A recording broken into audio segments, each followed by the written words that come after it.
Módulo 2, lección 6, Tours por el Sistema de Información de Mercadotecnia. Lo que voy a hacer es mostrarte lo mismo que estabas viendo recién en 3 bloques, con un grado más de detalle. Simplemente eso, no te la compliques innecesariamente. Seguís teniendo en el bloque superior a los gerentes y a los tomadores de decisiones que necesitan esa información. Hay un bloque intermedio que bien te indica que es todo el sistema de información de mercadotecnia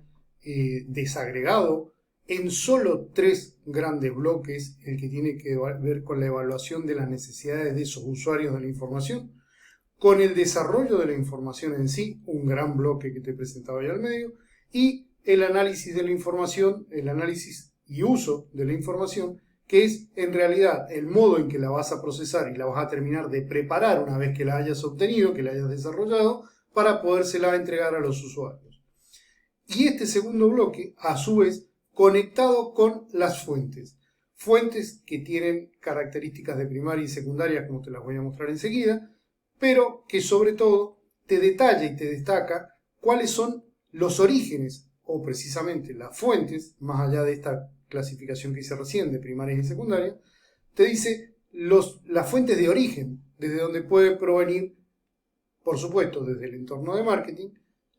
los datos que vas a tener que procesar para transformar en información. Desde el propio mercado meta, desde los canales mercadotécnicos, de los competidores, de los públicos, de las fuerzas del macrocontexto, y algo que no te menciona la imagen en particular, también desde el microcontexto, como bien conocés vos, interno. ¿Quiénes son los que participamos en la cadena de producción de valor para el cliente? Tanto los propios de la compañía como aquellos aliados estratégicos que nos ayudan a poner el producto en las condiciones necesarias que lo necesita el cliente. Si seguimos a la siguiente estación o seguimos este recorrido por el sistema de información de mercadotecnia, ese bloque de desarrollo de información necesaria que te decía en la imagen anterior, si nos volvemos, sería el bloque que encontrás en el centro de la pantalla, desarrollo de la información necesaria. En esta siguiente imagen lo que hago es desagregártelo en las partes componentes, interactuantes entre sí, como te lo indican las flechas, pero donde ya te puedo destacar con más precisión cuáles son las fuentes secundarias y cuáles son las fuentes primarias. Mira, las bases de datos internas, la inteligencia de marketing que implica toda aquella observación que yo puedo hacer del contexto en modo propio y a su vez interactuando con él, me da la posibilidad de generar o de utilizar fuentes de información que ya están disponibles y yo no las tengo que generar.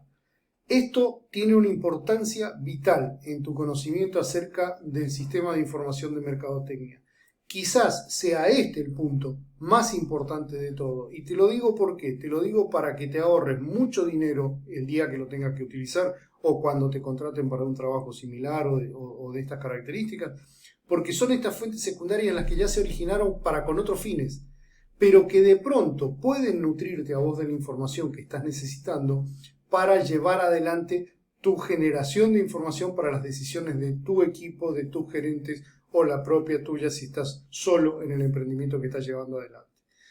Cuando vamos a las fuentes de información primarias, aquellas que ya necesitan de la investigación de mercado, ahí la cosa se complica porque todo eso implica una generación de información específica a partir de ir a buscar y encontrar en el mercado los datos específicos, generándolo yo mismo con un plan de investigación de mercado, con el muestreo correspondiente, con todo lo que eso requiere, con la contratación de las personas para relevar o hacer el levantamiento de la información, la recogida de información, con la compra de mecanismos digitales, electrónicos o mecánicos para poder tomar esas muestras de información, etcétera, etcétera, etcétera, que hace que todo esto se encarezca a veces en magnitudes muy, muy importantes. Así que tenerlo en cuenta. El sistema fluye desde base de datos, vista la presentación que te estoy dando, desde la izquierda hacia la derecha, empleando como más económico las bases de datos internas que disponemos, porque ya las generamos, eso se fue haciendo mientras íbamos trabajando, mientras íbamos tiqueando en el sistema, o mientras íbamos realizando ventas o anotando en un talonario de facturas, o las compras propiamente dichas. la inteligencia de mercadotecnia cuando ya me relaciono con el entorno y empiezo a tomar contacto y de la observación nutrirme de lo que puedo llegar a obtener de él y de las relaciones propiamente dichas también. Y recién entonces, si la información de las bases o la información de la inteligencia no fue suficiente, poder apostar a tener que hacer un sacrificio económico mayor y entonces sí meterme en una investigación de mercado. Aquí es lo que más puedo llegar a destacarte para que ahorres dinero y para que le saques mejor provecho.